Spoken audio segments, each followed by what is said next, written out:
A lot of people think of Drake, Justin Bieber, and The Weeknd when it comes to the biggest artists to come out of Canada. But for some reason, Belly is not mentioned as much when it comes to our Canadian accomplishments. Couple of nominations, not only Best Rap Recording, but also Best New Artist. Coming from a city 600 kilometers down the road from Toronto, Canada's most popular city, Belly's story is one of overcoming obstacles, stereotypes, and fighting the justice system, as well as being the pen behind the world's biggest pop stars like The Weeknd and Beyonce.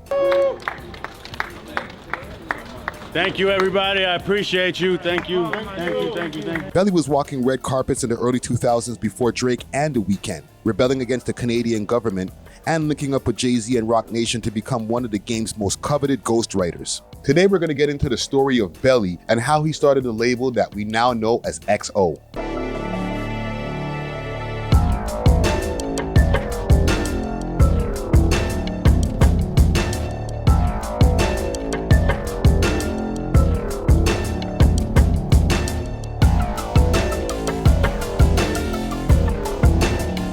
Please make sure to smash that like, subscribe or you're dissing, and comment below and let me know what you think about this untold Canadian story. Ahmad Balshi, aka Rebellious, aka Belly, was born in Jenin, Palestine in 1984.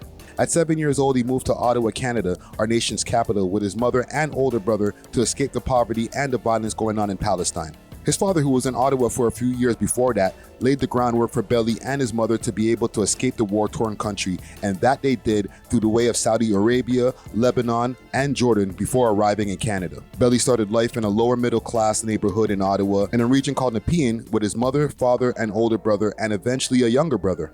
His father did lay the groundwork, and though it's not clear what his occupation was, he eventually went on to owning a few Subway sandwich franchises. There is little to no information on Belly's mother that I can find, even through lyrical research. One thing's for sure, Belly kept his family life very low-key. At a young age, Belly was already into music with influences from his uncles back home in Palestine who had musical talent. But it would be his move to Canada and his grasp of the English language that drew him to rap music and the complex use of the English language and slang. Belly also drew inspiration from multiple genres growing up, loving music from Kurt Cobain to Notorious B.I.G. I came up in the golden era, what I consider the golden era of rap. You know, it's when you had classic albums dropping. You had Biggie, you had Pac, Jay-Z, Big Pun. You know what I mean? You had everybody doing what they do. He grew up with two brothers, one older and one younger, and from my research, I found out his younger brother was also a rapper. By the time he was 13, Belly was dabbling with rap, recording a couple of tracks. When I was like maybe 11 years old, man, 10 years old, I started just rapping. You know, I just wanted to do what I was hearing. I wanted to make it a possibility, you know, so I just started rapping. Eventually I started recording songs at home on a little home computer, you know, and then I started getting the buzz in my neighborhood. Everybody was going crazy. But at age 15, the link with local entrepreneur Tony Sal is when Belly's rap journey really began. Tony Sal, also known as Wasim Joseph Slaby, was born in Lebanon, November 16, 1979. Sal was born in Lebanon during a turbulent period marked by the Lebanese Civil War. He lost his father at a young age, and in 1996, at 15 years old, he fled the country alone seeking safety. His journey took him from Lebanon to Cyprus, then Germany, before he finally settled in Canada. He initially moved to Montreal, later moving to Ottawa in his late teens, and eventually establishing himself in Toronto. His early years in Canada were marked by his entrepreneurial hustle. At 15, he convinced a friend's mother to let him use a close family restaurant space, which he renovated into a venue for high school parties, with himself as the in-house DJ, DJ Slaby. Sal's music career really began in 2002 when he met Belly freestyling on the Ottawa streets. Inspired, Sal started managing Belly and co-founded Capital Profit Records, later renamed CP Music Group. Tony Sal, man. Tony Sal. That's, if y'all don't know, that's the CEO of Capital Profit Records. You know what I'm saying? Tony Sal was like, when I was in the hood, you know what I'm saying, doing all that type of stupid, getting killed, put in jail and all that, he came and scooped me up, young, you know what I'm saying, 15 years old. Took me off the street, put me in the studio. So I had that experience. That's why I could just go in and one take my shit. Sal also brought on Amir Cash Eshbilian, a friend of Belly, as the head of street promotions. As far as Cash started off as an assistant for Sal when CP Records first started, but that quickly changed. Amir Esmilian, aka Cash XO, was born December 28, 1983 in Tehran, Iran during the Iran-Iraq War. In 1988, at age 5, his family fled the conflict to emigrate to Ottawa, Canada, seeking safety. Cash grew up in Ottawa's Nepean area, living right next to Belly. As a teenager, the two frequently visited local recording studios, fostering Cash's early passion for music, despite not being a musician himself. Studios like Swap, Smoke Weed, and Press Play Studio, with Gogs and Chrome as engineers, Belly would do a lot of his early recordings there. Cash was drawn to the creative environment, hanging out with rappers, producers, and engineers, which shaped his future career. Esmilian earned the nickname Cash as a child, given by his lifelong friend and future XO affiliate, Hawk Marley. At 12 years old, he took his first job assembling Canadian Football League, or CFL, trading cards in the basement for Jago, a company owned by a friend's father to earn holiday money. He attended Meadowville High School in Ottawa, graduating in the early 2000s. His entrepreneurial streak showed early. As a teen, he traveled to New York City to buy a unique colored hat unavailable in Canada, reflecting his interest in fashion and commerce. That brings us to 2002.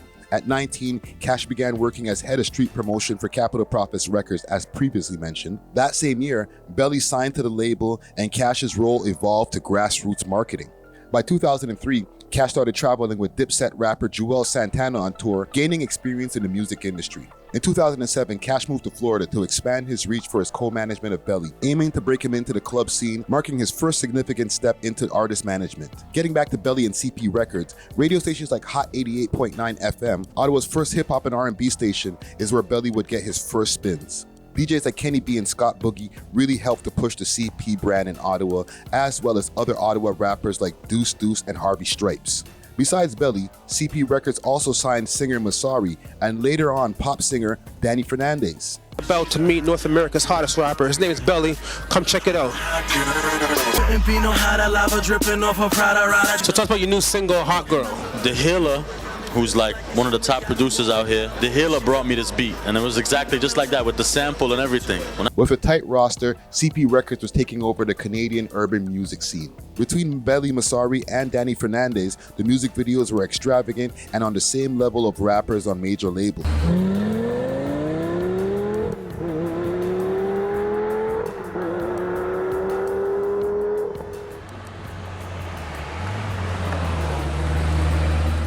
Massari's getting in the Maserati. Everybody I work with, from RT's crew to Capital Profit Records crew, it was an amazing experience.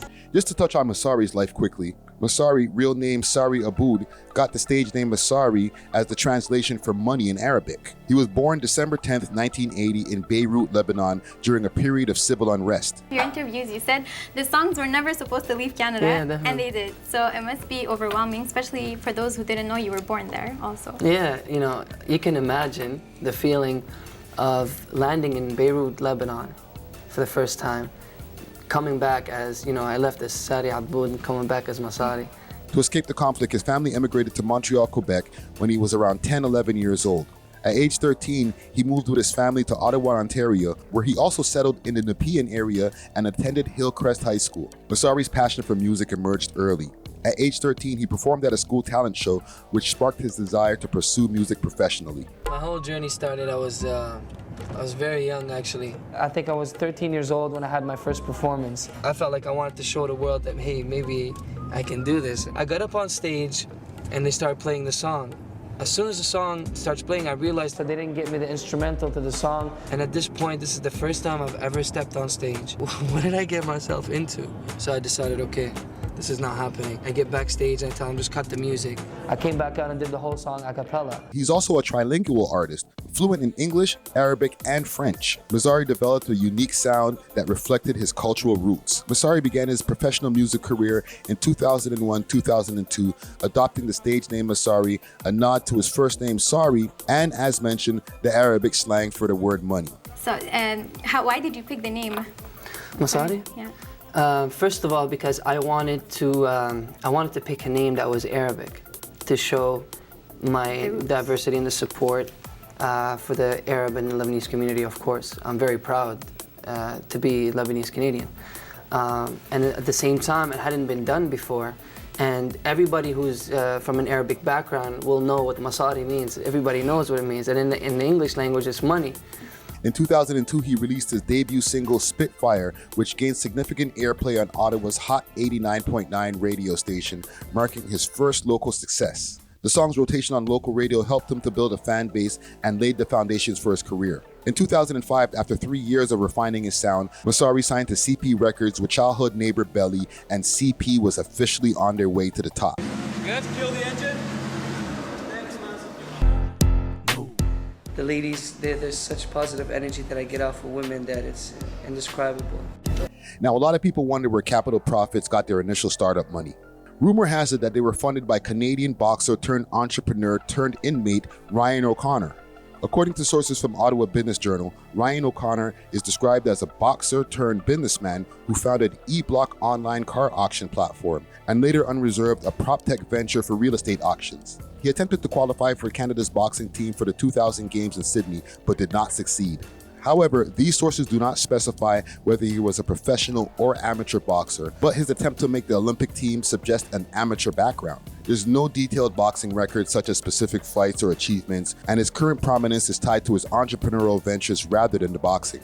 There is also mention that Ryan O'Connor was involved in a high-profile incident in Ottawa in 2009, where he, as the former president of a used car company, Find a Car, pleaded guilty to fraud in a Kingston court. It is also rumored that he was involved in a high-speed chase to evade police, but this story cannot be confirmed. Now, in the early 2000s, Capitol Records was running things, and their marketing was like nothing anyone ever seen. I personally remember going to hip-hop clothing store Platinum World in downtown Toronto and getting a free Belly mixtape when making a purchase of over $100. Belly, Massari, and Danny Fernandez were getting heavy rotation all over Canadian commercial radio, as well as their videos playing on Much Music being the equivalent to MTV in the US. So how cool is it to have this out in stores today? This is crazy for me. This is the first album, a long time coming, so it's finally in stores now. Everybody go out and get it. And that's what it is. Yeah. You want to set it up at all? Is there anything you have to say, or should we just take a look at it? Yeah, I almost got eaten by a tiger shooting this video. What do you mean? So, yeah, for real. How? Because I had a live tiger in front of me, and I had him on a leash. They were also getting played on college radio, including Project Bounce. Project Bounce was an uncut alternative to commercial radio that was on an FM feed from the University of Toronto, or U of T, on 89.5 FM. The show would run 7 nights a week from 12 a.m. to 5 a.m. and would have various radio shows, DJs, and animated hosts to keep the listeners engaged. This would be a source for exclusives and more grittier Belly songs that not everyone was happy with. If you were around those times, then you were aware of the sentiment that a lot of street rappers had for Belly in Toronto. They hated him. The main point of contention was whether Belly was living his raps. The braggadocious stories of money and girls and rolling with the goons didn't sit right with a lot of Toronto rappers. Let's go. My music here is number one on the blocks. Other niggas they rap, but they ain't coming as hot. And really, it doesn't come as a shock. If you don't know Belly, then you must be living under a rock. You can come with a 9, you can come with a Glock. Guaranteed you won't leave unless you're stuffed in a box. People questioned Belly's background, and there was rumors that he came from money because his father owned a line of Subway sandwich franchises.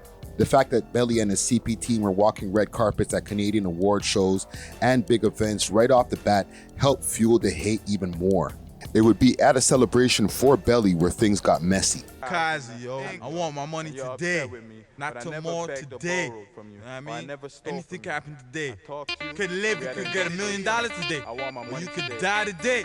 Kamikaze is a Toronto street rapper from the city's West End with alleged ties to the Vaughan and Oakwood blood gang. Kama had expressed his grievances with Belly and his image on multiple songs, as well as call-ins to Project Bounce. As well to, see the man who says he's the godfather of Canada. You know what I'm saying? So I came through, you know what I'm saying? And then after I seen Crop, like I said, talking to Crop, Belly was right there across from me. You know what I'm saying? So I say, yo, I have a question to ask this man because everybody be asking, and I ask myself, like, how is he the godfather of Canadian hip-hop? It would be at Belly's album release party where Kamikaze and his crew would confront Belly to ask him what he meant by saying he is the godfather of Canada. This is the incident where Kamikaze's chain would get snatched and tensions were starting to grow in the streets between both crews. So to be the godfather of Canadian hip-hop, you know what I mean? What gives you that title? You know what I mean? His response to that was he beat a $60 million case. So I was like, so that qualifies you to be the godfather of Canadian hip-hop? You beat a case? And he's like, oh, look at all what I've done. And that was it there. And I said, all right, I left him. I seen him get a little flustered, you know what I mean? So I left him alone. Cool. When I went back now, I started having drinks with my man. A couple girls came and checked us and whatever, we're there having drinks. One of the men when I had a conversation with what I don't know came and trying to walk through where we were standing. You know what I'm saying? We're standing there. It's not a place you could pass. It's by the bar. I don't know where we was going. You know what I'm saying? So he's trying to push through. I don't know. To me, it seemed like he was drinking a little bit or something. So the niggas just pushed him off like, you can't come through here. You know what I'm saying? He tried again. They pushed him off. You can't come through here. And turned around. The man put his head down like a bull. I don't know what happened to him. He turned into, you know what I mean, Red Bull or some shit. And he tried to bull his way through it. Maybe he had too much Red Bull that night and vodka or something in his blood. But he put his head down and tried to run through the man them. So that time things like went a little bit haywire. Before he could turn around, about 10 bouncers came running through. You know what I'm saying? In the whole thing, the bouncers came running through targeting us because it's his party. 6 of my homies is out on the patio, and it's just me and about 4 homies right there, and they targeted us now. So now, rather than we're going to attack this man and see what he's really dealing with, but we end up in fighting with bouncers now. And in the fighting with bouncers, I got like 2-3 bouncers on me. All I feel is my chain going down. I'm feeling my neck going down, but I can't even see or to see what's going on. Next thing my chain popped. When I tell the homies my chain popped, things went haywire. Belly wasn't going to take this disrespect lightly, and the tension grew in the streets with the 2 rappers' respective crews out looking for each other. To add insult to injury, Kamikaze went as far as to get a Greyhound bus wrapped with Belly's most recent logo for his latest album, The Revolution, and changed the name Belly to Smelly and had it added to the floats in that year's Caravana. Well, Caravana, we had our tour bus, we were promoting our stuff, Mac, the label, the Mac.com, all of that. But then after we came up with a tour bus, wrapped the tour bus, had the Smelly bar on the back of the tour bus, promoting the DVD coming and the CD coming. That's what it was. We was getting the Caravana. We had fun. I remember seeing the bus cruising slowly down the lake shore, thinking to myself, damn, this done went way too far. With all the disrespect and the tension going on, Belly decided to take it to the booth and flip the whole narrative with the song Smelly. Smelling like $1 million drop from the sky. If you smell money, it smell like Belly. That motherfucking kush I smoke is so smelly. 2007 was a hot year for CP Records, maybe a little too hot because Massari decided to leave the label and sign directly to Universal Music Canada. And so as soon as we went to strike a deal with Universal, it was almost like it was them trying to strike a deal with us, and which was very, very rewarding. And you were on their radar. Yeah, definitely, because I did a whole Pepsi campaign with in North Africa, Morocco, Tunisia, Algeria, and in Egypt, and it's like to them they don't see that very often. So, and at the same time, I could have came back and tried to do this whole thing on my own, because since I left my old label, I've decided to really take my career into a different direction, of course, and I feel like I wanted to make sure that I had somebody with me as far as a partner like Universal who knows what they're doing, who will be able to take the product and distribute it worldwide. Regardless, CP Records continued collecting W's, with their main star Belly dropping a new album with collabos with mainstream artists like Corrupt, Genuine, Marion Winans, and Fabulous. He even had Hulk Hogan in his music video as a cameo before we found out he was a raging racist. Until we put out the official press release, but I did just sign a huge deal south of the border. Very major deal south of the border, but we're putting out a press release. You'll hear about it very soon. It was almost like things were going too well for Belly and CP Records, and by 2008, the feds did a sweep. On Saturday morning, August 16, 2008, Ontario Provincial Police, or the OPP, and local Ottawa police raided Belly's home in the outskirts of the city of Ottawa. The authorities were looking for drugs and guns, but none were found on the premises. The cops, however, did cause over $300,000 worth of damages to Belly's home, causing Belly to react publicly on multiple platforms. From a CBC News article, Belly states, "I am so twisted up about the raid right now. I have so many mixed emotions about it. I get angry, I get sad, and then I get frustrated." Belly said to reporters as he showed the smashed glass, punctured wood, and gouged frames of the door to his studio and utility room. Every musician knows your studio is like a bubble for you. It's a personal space. This is where I work, where I create. It's crazy. I just feel like this is violation. Whatever the cops' intentions were, it didn't work.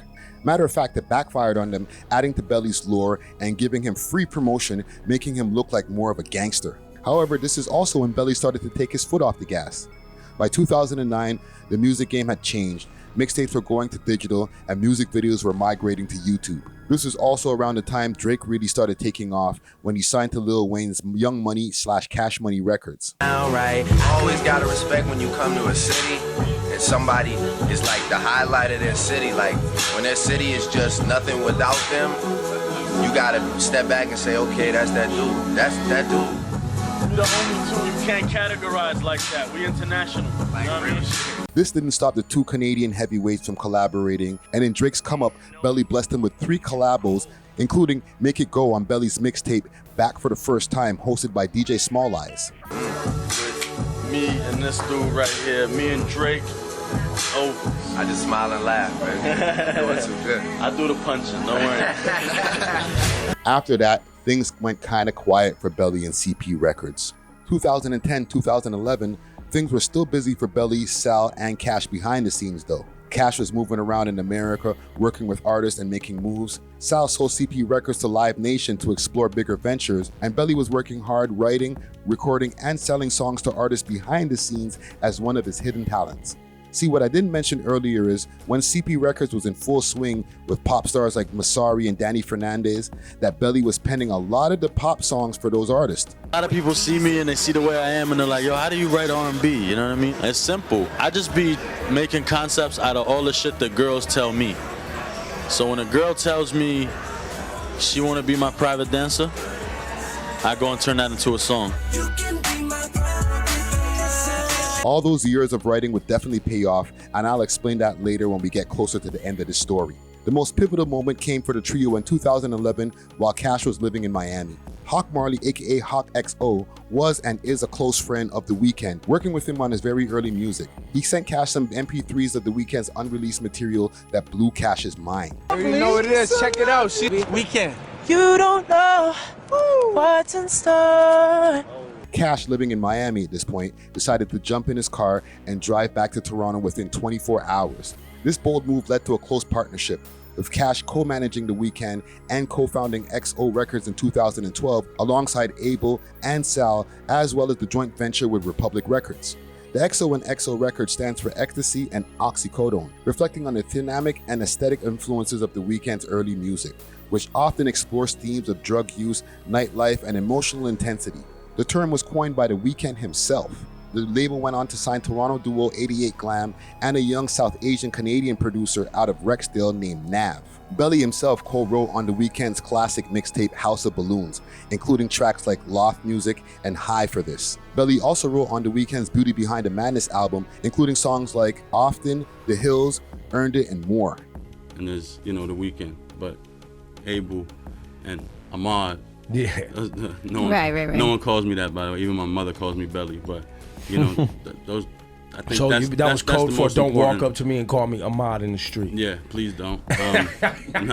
Especially in the airport, please don't. But I think that's what's more important. Like, my friendship with him to me is more important than our working relationship. As much as we've accomplished and as much as we've done, I think that's the most important thing. Belly had found a second win with his new XO team, and the collaborations behind the scenes and in front of the scenes continued. Belly started popping back out with features with the scorching hot Weeknd, and if his haters were mad before, they were gonna bury themselves after this. In 2014, all of Belly's hard work got him on the radar of Jay-Z and Rocnation. That project changed my life. Up for Days is what it came off of. That whole thing just changed my life. And I hear that same project is the one that Jay-Z heard, where he wanted to sign you to Rocnation. Yeah. Was that the same project? Yeah. Were you surprised when Jay-Z was like, "Yo, we want you"?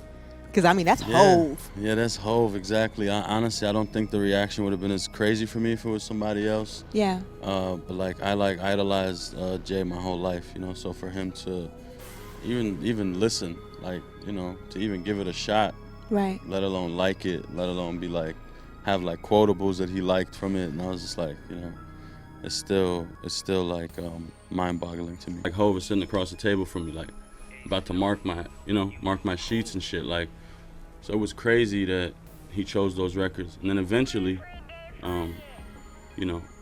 he reached out and was like, yo, I want to meet you.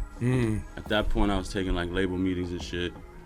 And I didn't really want to sign with nobody until the second project was out. With Belly's gift for writing and his renewed authenticity in the representation of his Palestinian roots in his music, signing Belly to Rocnation was a no-brainer. The leverage that Belly brought from XO Records and his ability to write hits behind the scenes made him a perfect signee. Belly even went on to write for Beyonce on the song 6 Inch on the award-winning Lemonade album. So I also saw that you also co-wrote on Beyonce's album. Yeah. How was that? Did you guys actually get in the studio together? Nah, she actually played it for me in the studio one Okay. day when it was when the vocals were laid down and stuff. That was actually the same day that I met Ho for the first time. Oh wow. Yeah. Belly had finally made it and was there with his day ones Cash and Sal. Bigger award shows, Grammys, and millions in the bank, Belly was on top of the world. But even at this point, Belly couldn't avoid controversy. On his return to Canada, he was invited to perform on Canada Day 2017 for Canada's 150th anniversary. He graced the stage in downtown Toronto's Nathan Phillips Square around 10 p.m. with his DJ screaming, "Make some motherfucking noise!" Belly then followed up with songs using even more profanities.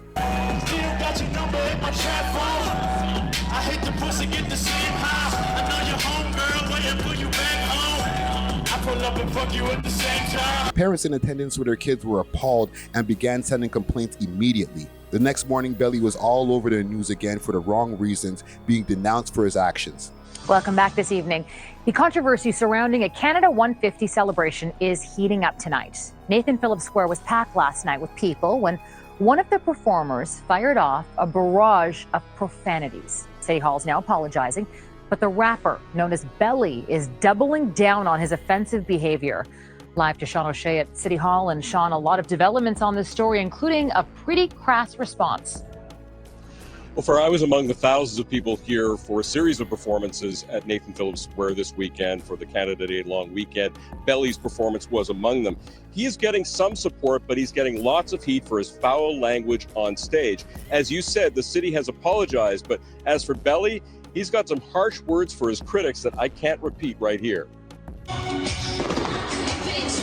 It's a show that ended like this, but just before the sky lit up, a rapper's stage performance set off a different kind of fireworks. If y'all been Belly since day one, make some motherfucking noise, yeah. Ottawa's Belly, the Juno Award-winning rapper, had the attention of thousands here at Nathan Phillips Square. Kids just repeat everything that they hear, so even if they don't, like these small ones, even if they don't understand what they're saying, they'll still keep repeating it. If he's inside doing like a private show, that's fine. Like people expect it at that point. But when you're out in public doing that, like you should censor it yourself. On Twitter, though, Belly isn't backing down. He got belligerent, blaming unhappy parents for bringing their kids out late, adding an unrepeatable suggestion about what those people should do if they didn't like it. Defending his show, saying that's the beauty of living somewhere with real freedoms. Being in front of the scenes has its perks and problems. The Rocnation signing and the new music had Belly moving around more than ever. It would be Coachella in April of 2018 where being outside goes wrong for Belly when he got jumped. Belly had performed a crazy show to a wild crowd earlier that evening, so he felt that the love was in the air. I tell her bring it back and make her real again. I tell her bring it back and make her real again. He was wrong. During the weekend's evening finale show, Belly, moving by himself, went to make his way to the backstage VIP area to get a better view of the show. As he tried to enter the area, security stopped him, stating that he didn't have the proper credentials. Belly, the rapper who had performed earlier in the day at Coachella. That was one of the best performances of his career. Goes into the artist area, and he's allowed because he's an artist. Watch what happens to him. An argument ensued and quickly escalated to 25 security guards jumping Belly and assaulting him, causing multiple injuries. Belly subsequently ended up suing Coachella, God Voice, and IPS Security for assault and battery, negligence, and emotional distress, citing several injuries and trauma from the incident. It is not disclosed whether Belly won the lawsuit, but I'm willing to bet it was an out-of-court settlement. At this point, Belly was a fully evolved artist and man. He is free to make music without expectations of high sales and has been speaking on the atrocities in Palestine before the recent times. Which country is it that you're from? Palestinian. Okay. Yes, sir.